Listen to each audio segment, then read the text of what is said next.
ಇವತ್ತು ಶುಕ್ರವಾರ ಆಗಿದ್ದರಿಂದ ನಮ್ಮ ಸ್ಯಾರಿಗಳಿಗೆ ಪೂಜೆನ ಮಾಡೋಣ ಅಂತ ಹೇಳ್ಬಿಟ್ಟು ಪೂಜೆ ಇಟ್ಕೊಂಡಿದ್ವಿ. ನಾರ್ಮಲಾಗಿ ಸಿಂಪಲ್ಲಾಗಿ ಪೂಜೆನ ಮಾಡಿದ್ವಿ. ಸ್ಯಾರೀಸ್ ಸ್ವಲ್ಪ ಬಂದಿತ್ತು, ಅದನ್ನೇ ಇಟ್ಟು ಪೂಜೆ ಮಾಡಿದ್ವಿ. ಫಸ್ಟು ಮನೇಲಿ ಪೂಜೆ ಮಾಡಿ ಸ್ಯಾರೀಸ್ಗೆಲ್ಲ ಪೂಜೆ ಮಾಡಿ ಅದಾದಮೇಲೆ ಟೆಂಪಲ್ಗೆ ಹೋಗಿ ಪೂಜೆ ಮಾಡಿಸ್ಕೊಂಬರೋಣ ಅಂತ ಹೇಳ್ಬಿಟ್ಟು ಯಾರನ್ನೂ ಕರೆದಿರಲಿಲ್ಲ. ಆನ್ಲೈನ್ ಬಿಸ್ನೆಸ್ ಆಗಿರೋದ್ರಿಂದ ನಾನು ನನ್ನ ನಾದಿನಿ ಮತ್ತು ಚಂದು 3 ಜನ ಇದ್ದಿದ್ದು. ಸೊ ಇಟ್ಟು ಪೂಜೆನ ಮಾಡಿದ್ವಿ. ಸ್ವಲ್ಪ ಸ್ವೀಟನ್ನ ಅಲ್ಲೇ ಸ್ವಲ್ಪ ಜನಕ್ಕೆ ಕೊಟ್ವಿ ಅಷ್ಟೇ. ಸಿಂಪಲ್ಲಾಗಿ ಮಾಡಿದ್ವಿ, ಏನು ಗ್ರ್ಯಾಂಡಾಗಿ ಏನೂ ಮಾಡಲಿಲ್ಲ. ಸೊ ತುಂಬ ಚೆನ್ನಾಗಾಯಿತು ಪೂಜೆ. ಶುಕ್ರವಾರ ಆಗಿದ್ದರಿಂದ ಒಳ್ಳೆ ಸ್ಟಾರ್ಟ್ ಆಗಲಿ ಅಂತ ಹೇಳ್ಬಿಟ್ಟು ಪೂಜೆ ಇಟ್ಕೊಂಡ್ವಿ. ಮಾಮಿ ಕೈ ಮುಗಿಯಪ್ಪ. ಮಾಮಿ ಹೊಸ ಬಿಸ್ನೆಸ್ಸು, ಹೊಸ ಕೆಲಸ ಚೆನ್ನಾಗಿ ನಡೀಲಿ ಮಾಮಿ. ಮಾಡ ಮಗನೇ ಮಾಮಿಗೆ ಅಲ್ಲಿ ಫೋಟೋ ಬೇಡ ನೀನು ಮಾಮಿಗೆ ನೋಡು. ವಿಳ್ಯದೆಲೆ ಮೇಲೆ ಇಡೋಣ, ಕುಡಿಯೋಣ. ಇದು ಬೇಡ, ವಿಳ್ಯದೆಲ್ಲ ಕೆಳಗಡೆ ಸಾಕು 3. ಅಯ್ಯೋ ಆಮೇಲೆ ಇಟ್ಕೊಳ್ಳೋಕ್ಕಾಗಲ್ಲ. 2 ಬಾಗ್ಲಲ್ಲಿ ಹಚ್ಚೋಣ ಬೇಕು. ಕೊಡು, ಇದು ಹಚ್ಚು, ನೀನು ಹಚ್ಬಿಟ್ಟು ಬಾ, ಹಿಡ್ಕೊಂಡು ಅಲ್ಲಿ ಹಚ್ಬಿಟ್ಟು ಇಲ್ಲಿ ಹಚ್ಚೋಣ. ನಾನು ಹೋಗಿ ಬಾಗಿಲಿಗೆ ಹಾಕ್ತೀನಿ. ಬೇಗ ಬೇಗ. ಇವತ್ತು ಆ್ಯಕ್ಚುಲಿ ಬೇಗ ಪೂಜೆ ಮಾಡಬೇಕು ಅಂತ ಬೇಗ ಎದ್ದಿದ್ವಿ. ನಾರ್ಮಲಾಗಿ ಏನೇ ಫಂಕ್ಷನ್ಸ್ ಇದ್ದರೂ ಲೇಟ್ ಆಗ್ತಾನೆ ಇರುತ್ತೆ. ಎಷ್ಟೇ ಬೇಗ ಮಾಡಬೇಕು ಅಂತ ಹೇಳಿದ್ರು ಲೇಟ್ ಆಗಿಬಿಡುತ್ತೆ. ಪಾಪು ಇರ್ತಾನಲ್ಲ, ಅವನಿಗೆ ರೆಡಿ ಮಾಡಿಕೊಂಡು ಅವನಿಗೆ ತಿನ್ಸ್ಕೊಂಡು ಬರೋದಕ್ಕೇ.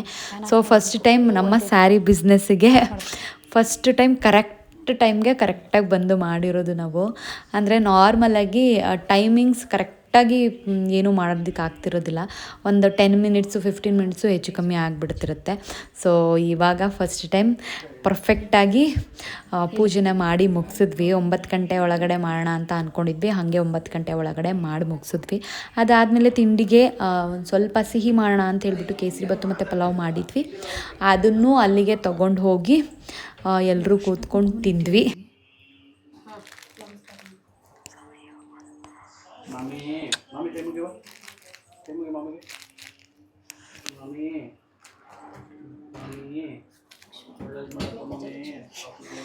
All the best.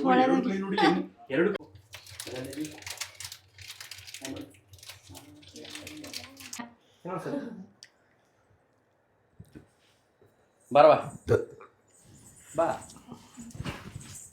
ಹೊಸ ಬಿಸ್ನೆಸ್ ದೊಡ್ಡ ಮಟ್ಟದಲ್ಲಿ ಇಬ್ರು ಬೆಳೆಸಿ ಮಗನೇ. ಬಾಯ್ ಮೇಡ ಬಂಗಾರಿ. ಕಂಗ್ರ್ಯಾಚುಲೇಷನ್. Best of luck. ಹೊಡಿರಿ ಚಪ್ಪಾಳೆ. ಹಾಯ್, ಎಲ್ಲರಿಗೂ ನಮಸ್ಕಾರ. Welcome back to Navya Narayan YouTube channel. Collections ಎಲ್ಲ ಇನ್ನೂ ಬರುತ್ತೆ, ಸ್ವಲ್ಪ ತಂದು ಸದ್ಯಕ್ಕೆ ಪೂಜೆ ಮಾಡಿದ್ದೀವಿ ಇವತ್ತು. ಇವ್ರು ಮಾತಾಡ್ತಾರೆ. ಇವರು ಮಾತಾಡಿ. ಹಲೋ ಅನೇ ಪಾಪು, ಇಲ್ಲಿ ನೀನು ಮಾತಾಡ್ಸ್ ಬರ್ತಿದ್ದವನ್ನ ಮೈ ಕಿತ್ಕೊತಾನೆ ನಿಂದ ಬಂದರೆ. ಪಾಪು ಆಯ್ತು ಬಾ. ಮೈ ಕಿತ್ಕೊಳ್ತಾನೆ, ಹುಷಾರು. ಅವ್ನು ಮೈಕೆ ಬರ್ತಾರೆ ನನ್ನಲ್ಲಿ. ಸೊ ಎಲ್ರಿಗೂ ನಮಸ್ಕಾರ. ನಮ್ಮ ಈ ಒಂದು ಎಪಿಸೋಡ್ಗೆ ನಿಮಗೆ ಆತ್ಮೀಯವಾದಂಥ ಸ್ವಾಗತ. ಎಪಿಸೋಡ್ ಅಂತಂದರೆ ಒಂದು ಖುಷಿಯ ಎಪಿಸೋಡ್. ಇದು ಒಂದು ಹೊಸ ಆರಂಭ. ಸೊ ನಿಮ್ಮೆಲ್ಲರ ಹಾರೈಕೆ, ಆಶೀರ್ವಾದ, ಹಾಗೆಯೇ ಪ್ರೋತ್ಸಾಹ ತುಂಬ ಮುಖ್ಯ ಈ ಒಂದು ಹೊಸ ಕಾರ್ಯಕ್ಕೆ, ಹೊಸ ಕೆಲಸಕ್ಕೆ, ಒಂದು ಹೊಸ ಆರಂಭಕ್ಕೆ. ಒಂಥರ ಈ ಮೀಡಿಯಾದವ್ರ ಥರ ಮಾತಾಡ್ತಿದ್ದೀನಲ್ಲ ನಾನು. ಇವಳಿಗೊಂದು ಕನಸು, ಈ ಸ್ಯಾರಿ ಬಿಸ್ನೆಸ್ ಅನ್ನುವಂಥದ್ದು. ಅದು ಬರೋದಕ್ಕೆ ಕಾರಣ ನೀವೇ. ಈ ಇನ್ಸ್ಟಾಗ್ರಾಮ್ನಲ್ಲಿ ಯಾವ್ದಾದ್ರು ಒಂದು ಸ್ಯಾರಿಯಲ್ಲಿ ರೀಲ್ಸ್ ಮಾಡಲು ಅಂತಂದರೆ ಸ್ಯಾರಿ ಲಿಂಕ್ ಕಳಿಸಿ, ಸ್ಯಾರಿ ಎಲ್ಲಿ ಸಿಗುತ್ತೆ ಇದು ಅಂತ ಕೇಳ್ತಿದ್ರಲ್ಲ, ಅದನ್ನು ಯಾಕೆ ನಾನೇ ಮಾಡಬಾರ್ದು, ಅದನ್ನು ಯಾಕೆ ನಾನೇ ಪ್ರೊವೈಡ್ ಮಾಡಬಾರ್ದು ಅನ್ನೋವಂಥದ್ದು ಇವಳು ಮನಸ್ಸಿಗೆ ಆಸಕ್ತಿ ಬಂದಿದ್ದು. ಸೊ ಹಾಗಾಗಿ ಇವತ್ತು ಶುಕ್ರವಾರ ಒಂದು ನಾನು ಹೇಳಿದೆ ಮೊಯ್ಕೆ ಎತ್ಕೋತಾನೆ ಅಂತ. ಆಯ್ತಾಯ್ತು. ಒಂದು ಒಳ್ಳೆಯ ದಿನ, ಈ ಒಂದು ಒಳ್ಳೆ ಗಳಿಗೆಯಲ್ಲಿ, ಒಳ್ಳೆಯ ಸಂದರ್ಭದಲ್ಲಿ ಈ ಒಂದು ಕಾರ್ಯಕ್ರಮವನ್ನು ಶುರು ಮಾಡ್ತಾ ಇದ್ದೀವಿ. ಆ್ಯಕ್ಚುಲಿ ಇಲ್ಲಿ ಸೀರೆಗಳು ಕಡಿಮೆ ಇದೆ, ಸಾಕಷ್ಟು ಸೀರೆಗಳು ಈಗಾಗಲೇ ಬಂದಿದೆ.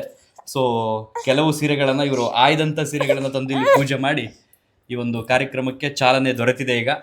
ಸೊ ಮುಂದಿನ ದಿನಗಳಲ್ಲಿ ನಿಮಗೆ ಯೂಟ್ಯೂಬಲ್ಲಿ ವ್ಲಾಗ್ ರೂಪದಲ್ಲೂ ಕೂಡ ಇವರ ಸ್ಯಾರಿ ಬಿಸ್ನೆಸ್ ನಿಮಗೆ ಕನೆಕ್ಟ್ ಆಗ್ತಾ ಇರುತ್ತೆ ಡೈಲಿ. ಜೊತೆಗೆ ಇನ್ಸ್ಟಾಗ್ರಾಮ್ನಲ್ಲೂ ಕೂಡ ಇವರು ಯಾವ್ಯಾವ ಸ್ಯಾರಿಗಳನ್ನು ತಂದಿದ್ದಾರೆ, ಯಾವ್ಯಾವ ಸ್ಯಾರಿಗಳು ಯಾವ್ಯಾವ ರೀತಿ ಕಾಣುತ್ತೆ, ಆ ಸ್ಯಾರಿ ನೀವು ಉಟ್ಕೊಂಡ್ರೆ ಯಾವ ರೀತಿ ಕಾಣುತ್ತೆ ಅನ್ನೋಂಥದ್ದು ಜಸ್ಟ್ ನಿಮ್ಗೆ ಇಮ್ಯಾಜಿನ್ ಮಾಡ್ಕೊಳ್ತಿರ್ತೀರಲ್ಲ ಯಾವ್ದಾದ್ರು ರೀಲ್ಸ್ ನೋಡಿದಾಗ. ಸೊ ಆ ರೀತಿ ನಿಮ್ಮ ಬಳಿ ಆದಷ್ಟು ಬೇಗ ಈ ಒಂದು ಸ್ಯಾರಿಗಳು ಬಂದು ತಲುಪಲಿ ಅಂತ ದೇವರಲ್ಲಿ ಕೇಳ್ಕೊಳ್ತೀನಿ. ನೀವು ಬಿಸ್ನೆಸ್ ಮಾಡ್ತೀರಿ, ಸ್ಟಾರ್ಟ್ ಮಾಡ್ತೀರಿ, ಇದನ್ನು ತಗೊಳ್ತೀರಿ ಅಂತ ಅಂದ್ಕೊಂಡು. ಸೊ ಇಲ್ಲಿ ಪಕ್ಕದಲ್ಲಿ ನೀವು ಗಮನಿಸ್ಬೋದು ಬಿದಿರು ಇದೆ. ಬಿದಿರು ಆರಂಭದಲ್ಲಿ ಬೆಳೆಯುವಂಥದ್ದು ತುಂಬಾ ಲೇಟ್, ಐ ಮೀನ್ ಆಳವಾಗಿ ಬೇರೂರ್ತಾ ಇರ್ತದ್ದು ಎಷ್ಟೋ ವರ್ಷಗಳ ಕಾಲ. ಅದಾದ ನಂತರ ದಿಢೀರಂತ ಡೇ ಬೈ ಡೇ ಗ್ರೋತ್ ಆಗ್ಬಿಡುತ್ತೆ. ಸೊ ಹಾಗಾಗಿ ಇವ್ರ ಬಿಸ್ನೆಸ್ಸು ನಿಧಾನವಾಗಿ ಬೆಳೆದ್ರೂ ಪರವಾಗಿಲ್ಲ, ಜನರ ಮನಸ್ಸಲ್ಲಿ ಆಳವಾಗಿ ಬೇರೂರ್ಲಿ ಅಂತ ನನ್ನ ಆಶಯ. ಐ ಮೀನ್ ಕ್ವಾಲಿಟಿ ಆಗಿರ್ಬೋದು, ಅದ್ರ ಗುಣಮಟ್ಟ, ಜೊತೆಗೆ ಇವರು ಜನಗಳ ಜೊತೆ ತೋರುವಂಥ ರೆಸ್ಪಾನ್ಸ್, ಪ್ರತಿಕ್ರಿಯೆ, ಆ ಹೊಂದಾಣಿಕೆ, ಇದೆಲ್ಲವೂ ಕೂಡ ಚೆನ್ನಾಗಿ ಅಚ್ಚುಕಟ್ಟಾಗಿ ಒಂದು ಸ್ಯಾರಿ ಬಿಸ್ನೆಸ್ ದೊಡ್ಡ ಮಟ್ಟದಲ್ಲಿ ಗ್ರೋತ್ ಆಗಲಿ. ಬಹುತೇಕ ಜನ ಈಗ ಆಲ್ರೆಡಿ ಸ್ಟಾರ್ಟ್ ಮಾಡಿದ್ದಾರೆ ಈ ಸ್ಯಾರಿ ಬಿಸ್ನೆಸ್ ಅನ್ನೋಂಥದ್ದು. ಸೋಷಿಯಲ್ ಮೀಡಿಯಾದಲ್ಲಿ ಟ್ರೆಂಡ್ ಆಗಿದೆ. ಕಾರಣ ಏನು ಅಂತಂದರೆ, ಎಷ್ಟೋ ಜನ ಅಂಗಡಿಗಳಿಗೆ ಹೋಗಿ ತಗೋಬೇಕು ಅನ್ನೋಂಥದ್ದು ಏನಿಲ್ಲ. ಇತ್ತೀಚೆಗೆ ಈ ಸಾಮಾಜಿಕ ಜಾಲತಾಣಗಳ ಜೊತೆಗೆ ಈ ಟೆಕ್ನಾಲಜಿ ಇಂಪ್ರೂವ್ ಆದಮೇಲೆ ಒಂದಷ್ಟು ವೆಬ್ಸೈಟ್ಗಳ ಮೂಲಕ ಮನೆ ಬಾಗಿಲಿಗೆ ಎಲ್ಲವೂ ಬರುತ್ತೆ. ಸೊ ಹಾಗಾಗಿ ಸ್ಯಾರಿ ಅದರಲ್ಲೊಂದು. ಸೊ ಬೇರೆ ಬೇರೆ ಆ್ಯಪ್ಗಳ ಮೂಲಕ, ಬೇರೆ ಬೇರೆ ವೆಬ್ಸೈಟ್ಗಳ ಮೂಲಕ ಈಗ ಆಲ್ರೆಡಿ ನೀವು ಪರ್ಚೇಸ್ ಮಾಡಿದಿರಿ. ಸೊ ನಮ್ಮ ಈ ಒಂದು ಸ್ಯಾರಿ ಬಿಸ್ನೆಸ್ ನಿಮಗೆ ಒಂದು ವಾಟ್ಸಪ್ ನಂಬರ್ ಈಗ ಡಿಸ್ಪ್ಲೇ ಮೇಲೆ ಬರ್ತಾ ಇದೆಯಲ್ಲ, ಆ ಡಿಸ್ಪ್ಲೇ ಮೇಲೆ ಬರ್ತಿರೋ ವಾಟ್ಸಪ್ ನಂಬರ್ಗೆ ನೀವು ಒಂದು ಹಾಯ್ ಅಂತ ಮೆಸೇಜ್ ಮಾಡಿದ್ರೆ ನಿಮಗೆ ಯಾವ್ಯಾವ ಸ್ಯಾರಿ ಕಲೆಕ್ಷನ್ ಇದೆ ಅನ್ನೋದು ಫೋಟೋ ರೂಪದಲ್ಲಿ ಬರುತ್ತೆ, ಅಥವಾ ನೀವು ಕೇಳಿದ್ರೆ ಅದನ್ನು ಫೋಟೋ ರೂಪದಲ್ಲಿ ಕಳಿಸ್ಕೊಡುತ್ತೆ. ಅದನ್ನು ನೀವು ಸೆಲೆಕ್ಟ್ ಮಾಡ್ಬೋದು. ಇಲ್ಲಿಂದ ನಿಮ್ಮ ಊರುಗಳಿಗೆ ಕೊರಿಯರ್ ಮಾಡಿಕೊಡ್ತೀವಿ, ಕೊರಿಯರ್ ಸೇವೆಯಲ್ಲಿರುತ್ತೆ. ಇನ್ನು ಬೆಂಗಳೂರಿನಲ್ಲಿ ಇರತಕ್ಕಂಥ ಜನಗಳಿಗೆ ನಿಮ್ಗೆ ಏನಾದ್ರು ಅರ್ಜೆಂಟ್ ಬೇಕು ಅಂತಂದರೆ ಡೋನ್ಸೋ ಅಥವಾ ಈ ಪೋರ್ಟರ್ ಇರುತ್ತಲ್ಲ, ಅದನ್ನು ವ್ಯವಸ್ಥೆ ಇರುತ್ತೆ, ಅದನ್ನು ನೀವು ಮಾಡ್ಕೋಬೋದು. ಸೊ ಇನ್ನು ಕೊರಿಯರ್ ಚಾರ್ಜಸ್ಸು ಒಂದು ಮಿನಿಮಮ್ ಚಾರ್ಜಸ್ ಅಂತ ಇರುತ್ತೆ, ಅದನ್ನು ಕೂಡ ಆದಷ್ಟು ಬೇಗ ಹೇಳ್ತೀವಿ. ಸ್ಯಾರಿ ಬೆಲೆ ಟು ಬಿ ಫ್ರ್ಯಾಂಕ್ ಹೇಳ್ತೀನಿ, ನೀವು ಪ್ರೆಸೆಂಟಿಗೆ ಎಲ್ಲೆಲ್ಲಿ ಪರ್ಚೇಸ್ ಮಾಡ್ತಿದ್ರಿ, ಎಲ್ಲೆಲ್ಲಿ ಖರೀದಿ ಮಾಡ್ತಿದ್ರಿ ಅಂಥದ್ದೇ ಸ್ಯಾರಿಗಳು ಅವ್ರು ಏನು ಸೇಲ್ ಮಾಡ್ತಾರೆ ಅದಕ್ಕಿಂತ ತುಂಬ ಕಡಿಮೆ ಪ್ರೈಸ್ನಲ್ಲಿ ನಿಮ್ಮ ಮನೆ ಬಾಗಿಲಿಗೆ ತಲುಪಿಸುವಂಥ ಕೆಲಸನ ಇವ್ರು ಮಾಡ್ತಾರೆ. ಆ್ಯಂಡ್ ಈ ಒಂದು ಕೆಲಸದಲ್ಲಿ ನನ್ನ ಪತ್ನಿ ಜೊತೆಗೆ, ನನ್ನ ಹೆಂಡತಿ ಜೊತೆಗೆ ಜೊತೆ ಆಗ್ತಿರೋದು ಬೇರೆ ಯಾರೂ ಅಲ್ಲ, ನನ್ನ ತಂಗಿ ಬಾರಮ್ಮ. ಸೊ ಅವಳನ್ನ ಈ ವ್ಲಾಗ್ ಮೂಲಕ ನಿಮಗೆ ಪರಿಚಯ ಮಾಡಿಕೊಡ್ತೀನಿ. ಸೊ ಅರ್ಪಿತಾ ಅಂತ ನಮ್ಮ ಚಿಕ್ಕಪ್ಪನ ಮಗಳು. ಸೊ ಅತ್ತಿಗೆ ನಾದ್ನಿ ಇಬ್ಬರು ಸೇರಿ ಮನೇಲಿ ಕಾಲಹರಣ ಮಾಡ್ತಿದ್ರು. ಸುಮ್ಮನೆ ಫೋನಲ್ಲೇ ಹೆಚ್ಚು ಕಮ್ಮಿ 2 ಅವರ್ ಟೈಮ್ ಸ್ಪೆಂಡ್ ಮಾಡ್ತಿದ್ರು. ಅದಕ್ಕೆ ಏನು ಮಾಡ್ತಿದ್ದೀರಾ ಅಂದ್ಕೊಂಡ್ರೆ ಇವಳು ಅದು ಮಾಡ್ತಿದ್ದೀನಿ, ಇದು ಮಾಡ್ತಿದ್ದೀನಿ, ಸಾಂಬಾರು ಮಾಡ್ತಿದ್ದೀನಿ, ಖಾರ ಆಡಿಸ್ತಿದ್ದೀನಿ, ಇದೇ ಕನ್ವರ್ಸೇಷನ್ ನಡೀತಿತ್ತು. ಸೊ ಹಂಗಾಗಿ ಈಗ ಫಾರ್ ದಿ ಫಸ್ಟ್ ಟೈಮ್ ಇಬ್ಬರು ಸೇರಿ ಒಂದು ಬಿಸ್ನೆಸ್ಗೆ ಕೈ ಹಾಕಿದ್ದಾರೆ. ಇದರಲ್ಲಿ ನನ್ನ ಪಾಲು ಏನೂ ಇಲ್ಲ. ಸೊ ನಾನು ಕಣ್ಣಾಯಿಸ್ತಾ ಇರ್ತೀನಿ ಇವ್ರು ಹೆಂಗೆ ಜನಗಳ ಜೊತೆ ಕಮ್ಯುನಿಕೇಟ್ ಮಾಡ್ತಿರ್ತಾರೆ, ಜನಗಳ ಜೊತೆ ಹೆಂಗೆ ಇವರ ಬಿಹೇವಿಯರ್ ಇರುತ್ತೆ ಅನ್ನೋದು ನಾನು ಗಮನಿಸ್ತಾ ಇರ್ತೀನಿ. ಸೊ ಇದಿಷ್ಟು ಹೇಳ್ತಾ ಈ ಒಂದು ಕಾರ್ಯಕ್ರಮಕ್ಕೆ ಚಾಲನೆ ಆಗ್ತಿದೆ ಈಗ.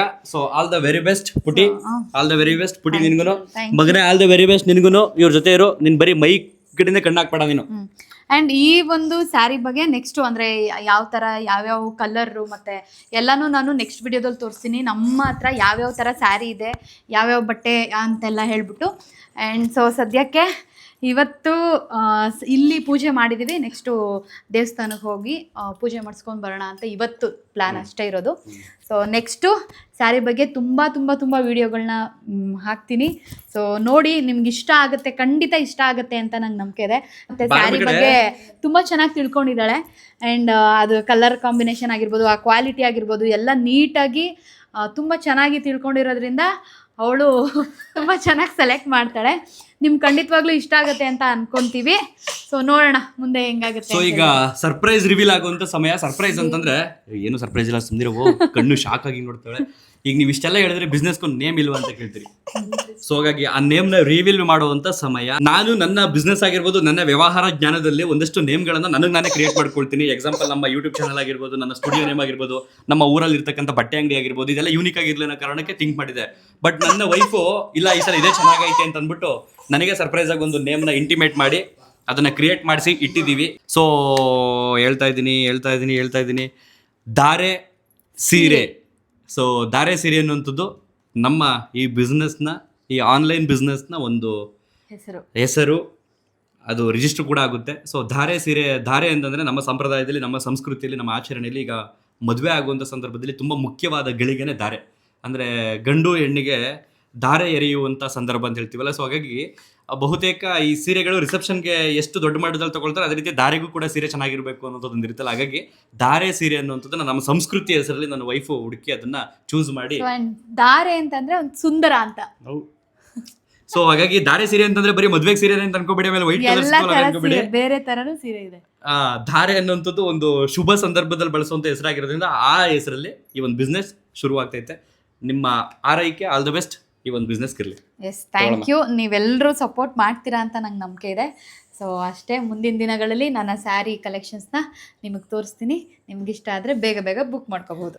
ಸೊ ಮನೆಯಲ್ಲೆಲ್ಲ ಪೂಜೆ ಎಲ್ಲ ಆದಮೇಲೆ ಬೆಳಿಗ್ಗೆನೇ ಹೋಗೋಣ ಅಂತ ಅಂದ್ಕೊಂಡ್ವಿ. ತುಂಬ ಲೇಟಾಗೋಯಿತು. ಹಾಗಾಗಿ ಮತ್ತೆ ಮಧ್ಯಾಹ್ನ ಕ್ಲೋಸ್ ಇರುತ್ತೆ ಅಂತ ಹೇಳಿಬಿಟ್ಟು ಸಾಯಂಕಾಲ ಹೋಗೋಣ ಅಂತ ಹೇಳಿಬಿಟ್ಟು ಮತ್ತೆ ಮಧ್ಯಾಹ್ನ ಊಟ ಎಲ್ಲ ಮುಗಿಸ್ಕೊಂಡು ಸಾಯಂಕಾಲ 4 ರೆಡಿಯಾಗಿ ಹೊರಟ್ವಿ ಟೆಂಪಲ್ಗೆ. ನಾವು ಫಸ್ಟು ಹೋಗಿದ್ದು ರಾಜರಾಜೇಶ್ವರಿ ಟೆಂಪಲ್. ಸೊ ಚಂದಿಗೆ ಫೇವ್ರೇಟ್. ಅವ್ರು ಅವಾಗವಾಗ ಅಲ್ಲಿಗೆ ಹೋಗ್ತಾ ಇರ್ತಾರೆ. ಅವ್ರಿಗೆ ಸಿಕ್ಕಾಬಟ್ಟೆ ಮನಸ್ಸಿಗೆ ನೆಮ್ಮದಿ ಕೊಡೋವಂತಹ ಜಾಗ ಅದು.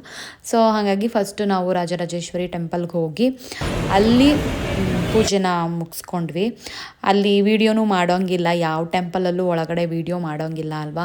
ಸೊ ಹಾಗಾಗಿ ವೀಡಿಯೋ ಮಾಡೋದಕ್ಕಾಗಲಿಲ್ಲ. ಸೊ ಒಳಗಡೆ ಆದ್ರೂ ಅಲ್ಲೊಂದು ಕಾಮನಬಿಲ್ ಬಂದಿತ್ತು. ಏನು ಸಕ್ಕತ್ತಾಗಿತ್ತು ಗೊತ್ತಾ, ಸಿಕ್ಕಾಬಟ್ಟೆ ಚೆನ್ನಾಗಿತ್ತು ನೋಡೋದಕ್ಕೆ. ವೆದರು ಸಕ್ಕತ್ತಾಗಿತ್ತು, ಮಳೆ ಬಂದು ನಿಂತಿತ್ತು. ನೋಡ್ತಾ ಇದ್ದೀರಾ ನೀವು ಎಷ್ಟು ಚೆನ್ನಾಗಿ ಬಂದಿದೆ ಅಂತ. ಆ ಟೆಂಪಲ್ ಮಧ್ಯೆ ಚಂದು ವೀಡಿಯೋ ಮಾಡಿದ್ರು ಅದನ್ನು. ಎಷ್ಟು ಸಕ್ಕತ್ತಾಗಿತ್ತು ಅಂದರೆ ವೆದರು ತುಂಬ ಕೂಲಾಗಿತ್ತು. ಸೊ ಹೋಗಿ ಪೂಜೆ ಎಲ್ಲ ಮುಗಿಸ್ಕೊಂಡ್ವಿ. ಸೊ ವೀಡಿಯೋ ಮಾಡೋಂಗಿಲ್ಲ ಅಂತ ಹೇಳ್ಬಿಟ್ಟು ನಾನು ಯಾವುದು ವೀಡಿಯೋ ಮಾಡಲಿಲ್ಲ. ಸೊ ಅದಾದಮೇಲೆ ನಾವು ಹೊರಟಿದ್ದು ಎಲ್ಲಿಗೆ ಗೊತ್ತಾ, ಬನಶಂಕರಿ ಟೆಂಪಲ್ಗೆ. ನಾನು ಫಸ್ಟ್ ಟೈಮ್ ಬನಶಂಕರಿ ಅಮ್ಮನ ಟೆಂಪಲ್ಗೆ ಹೋಗಿದ್ದು. ನಾನು ಹೋಗೇ ಇರಲಿಲ್ಲ. ನನಗೆ ತುಂಬ ಸಲ ಹೋಗಬೇಕು ಅಂತ ಅಂದ್ಕೊಂಡಾಗೆಲ್ಲ ಹೋಗೋದಕ್ಕಾಗಿರಲಿಲ್ಲ. ತುಂಬ ಲೇಟಾಗಿ ಹೋಗಿತ್ತು. ಆಮೇಲೆ ಮಳೆ ಸ್ಟಾರ್ಟ್ ಆಗೋಗಿತ್ತು. ನಾನು ಯಾವ ವೀಡಿಯೋನೂ ಮಾಡ್ಕೊಳ್ಳೋದಕ್ಕಾಗಲಿಲ್ಲ. ಅದಾದಮೇಲೆ ಅಲ್ಲಿ ಡೈರೆಕ್ಟ್ ಹೋದ್ವಿ. ಅಲ್ಲಿ ತುಂಬ ಅಂದರೆ ತುಂಬ ಜನ ಇದ್ದರು, ತುಂಬ ರಶ್ ಇತ್ತು. ಸೊ ಅದಾದಮೇಲೆ ಅಲ್ಲೂ ವೀಡಿಯೋ ಮಾಡೋದಕ್ಕಾಗಲ್ಲ ಅಂತ ಹೇಳ್ಬಿಟ್ಟು ಅಷ್ಟೇ ಮಾಡಿದ್ದು. ಸೊ ಈ ವಿಡಿಯೋನ ಇಲ್ಲಿಗೆ ಏನು ಮಾಡ್ತಿದ್ದೀನಿ. Thank you so much. Comment ಮಾಡಿ, ಶೇರ್ ಮಾಡಿ, ಸಬ್ಸ್ಕ್ರೈಬ್ ಮಾಡ್ಕೊಳ್ಳೋದನ್ನ ಮರಿ